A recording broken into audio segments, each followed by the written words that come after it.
Welcome back to biology. We are working on our way through 3C, which is cell division.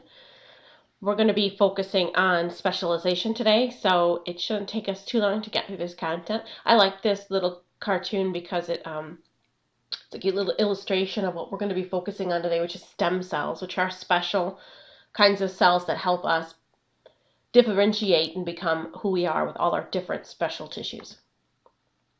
So the big idea for the unit is that, again, the structure of DNA holds and stores genetic information for all cell division, and that included in that is differentiation, which is what we're focusing on today. We're going to be focusing on learning targets such as describing the purpose for cell differentiation. So basically I want you to be able to define cell differentiation and provide an example. And I want you to be able to explain how cell differentiation, which is a mouthful, but how that relates to special functions within a multicellular organism. Obviously, if an organism only has one cell, it's not going to have special tissues. We're going to start by looking at a term called a zygote. Now, a zygote is what will eventually become an infant child baby. All cells go through mitosis, so they're identical, all body cells for sure. After mitosis, they can change to have specific structure and function. So a zygote divides by mitosis, which creates body cells, which change into specialized cells through the process of differentiation. So a zygote, remember, is just a cell that results from the fusion or the coming together of two gametes. And you should remember the word gametes comes from sex cells. So how does a single cell give rise to so many different kinds of cells? Remember the single cell being the fertilized egg from the sperm and egg combination. After cells are created, they change and they specialize. Again, the process is called differentiation. Differentiation, okay? It's just a process. It allows multicellular organisms to develop. So again, I'll reiterate, if an organism has only one cell, like an amoeba, there isn't any purpose for that cell to differentiate. It's not going to. It's going to just do the one thing that cell can do, which is all the functions that a single-celled organism is capable of. Pretty simple compared to a multicellular organism like yourself. So I've put this little target here because I want you to realize this does relate to one of our learning targets. When I ask you to give me an example, you can see here that this collection of, we'll call them stem cells here, and they will later specialize into nerve cells or blood cells or muscle cells. How does that occur? So remember, it goes through mitosis to split into two daughter cells with identical sets of DNA. We just discussed that in DNA replication.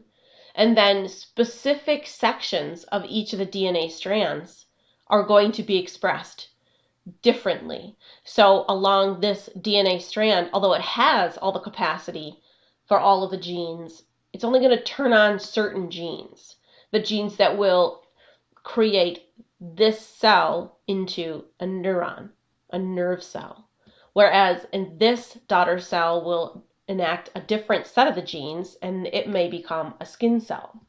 Very different cells altogether. And so just remember that not all DNA is turned on at the same time. That's how cells at the beginning differentiate. So in a way, all the different cell tissues that you have in your body have specific jobs. Like I'm an educator, and at this point you're a student, but you're thinking about what you want to be with your life. And so you're going to have a special role when you grow up and move out, just like cells will. This shows you the sperm and egg zygote forming here in the middle, and eventually you'll end up with this organism. It's an organism at this point. It's just very not capable of living outside of the host. Loose connective tissue, nerve cells, red blood cells, smooth muscle, fat cells, intestinal or digestive cells, and then striated muscle cells, which would be like, so this would be your heart cells, and this would be your arm muscle cells, and then bone tissue cells. All of those are incredibly important for a successful multicellular organism. And the differentiation allows for specialization into these different special tissues.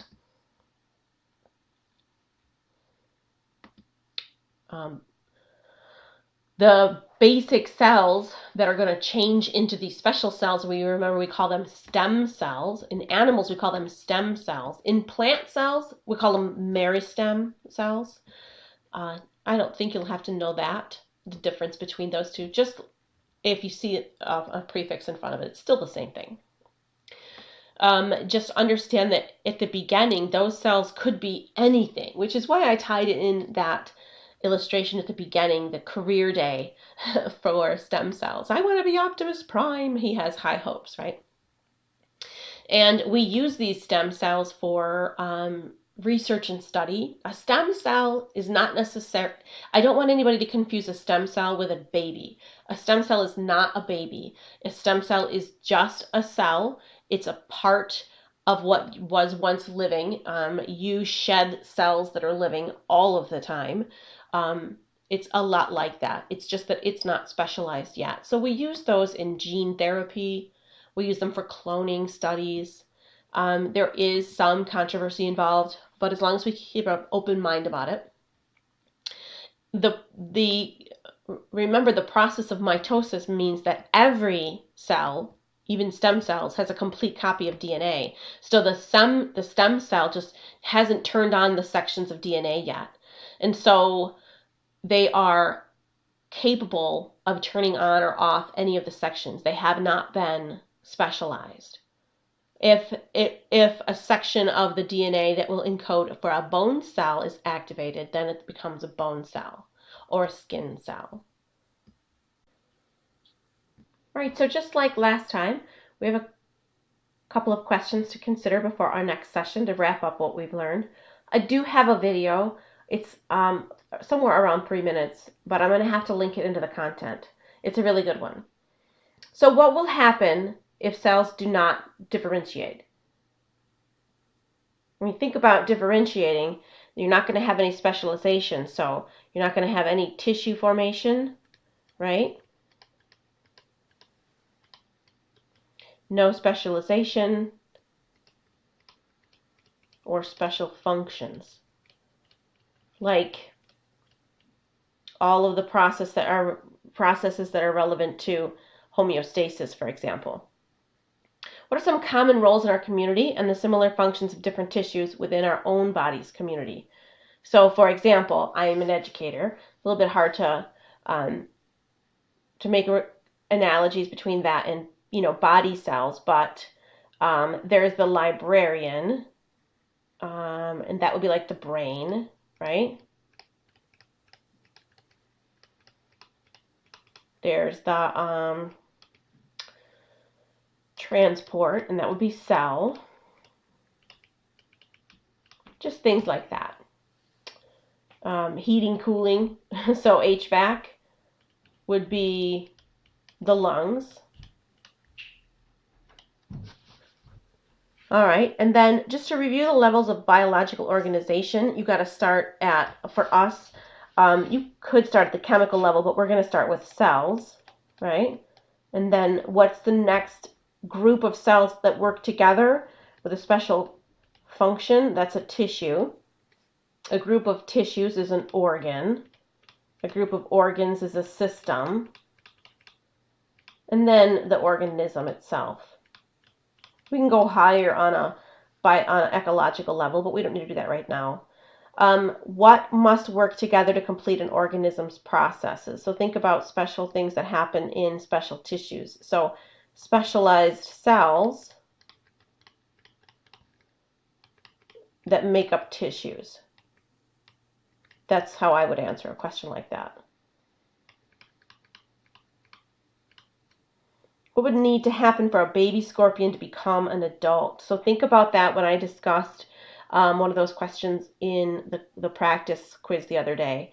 We talked about cocoa. For example, if a baby scorpion as a zygote needs to become an adult, it's going to first have to go through mitosis because it's going to need more cells. Mitosis, there's not here. Yep, mitosis. To get more individual cells, And then from mitosis, then the cells will differentiate, become different into tissues, right?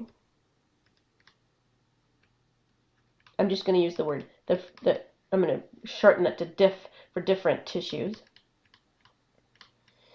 The final question is the baby grows to an adult, this should say will, not with. Will the cells stretch to change size?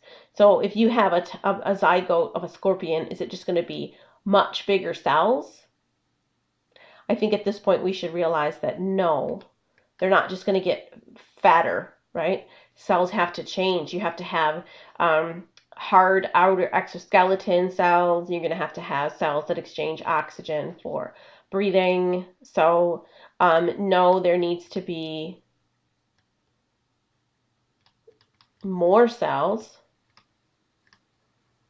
and special tissues and tissue formation, right? All right. So be ready to participate with some of these answers in class. Take a minute and think about how you're feeling about these two learning targets in general, and we'll get together at the next session and discuss more. I'd like you to make sure that you take a look at the video. The video is housed through Utah Genetics, and I'm going to link it when I link this lesson. All right, I'll see you next time.